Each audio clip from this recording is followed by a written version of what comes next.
Vincent Malloy is 7 years old. He's always polite and does what he's told. For a boy his age, he's considerate and nice. But he wants to be just like Vincent Price.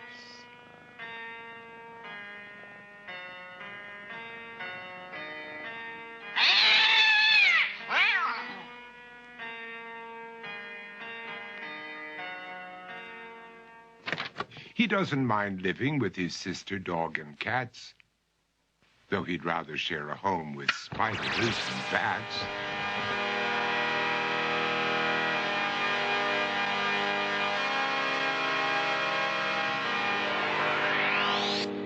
There he could reflect on the horrors he's invented and wander dark hallways alone and tormented.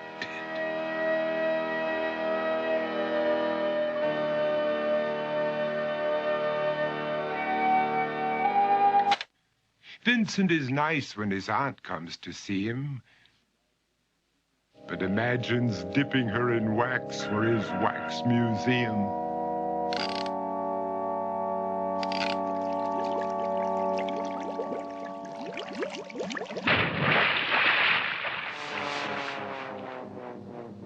He likes to experiment on his dog, Abercrombie, in the hopes of creating a horrible zombie.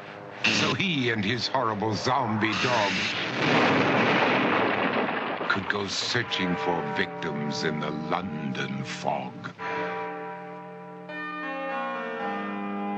His thoughts, though, aren't only of ghoulish crime. He likes to paint and read to pass some of the time. While other kids read books like Go, Jane, Go, Vincent's favorite author is Edgar Allan Poe. One night, while reading a gruesome tale, he read a passage that made him turn pale. Such horrible news he could not survive, for his beautiful wife had been buried alive.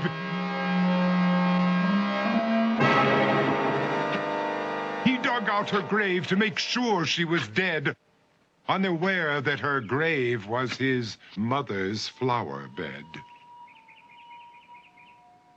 His mother sent Vincent off to his room. He knew he'd been banished to the Tower of Doom, where he was sentenced to spend the rest of his life alone with the portrait of his beautiful wife. While alone and insane, encased in his tomb, Vincent's mother burst suddenly into the room. She said, "If you want to, you can go out and play. It's sunny outside and a beautiful day."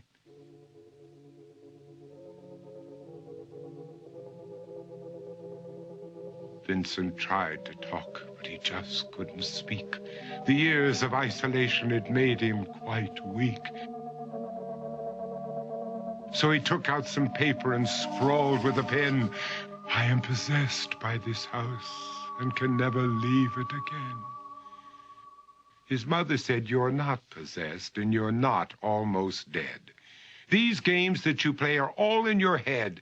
You're not Vincent Price, you're Vincent Malloy. You're not tormented or insane, you're just a young boy. You're 7 years old and you are my son.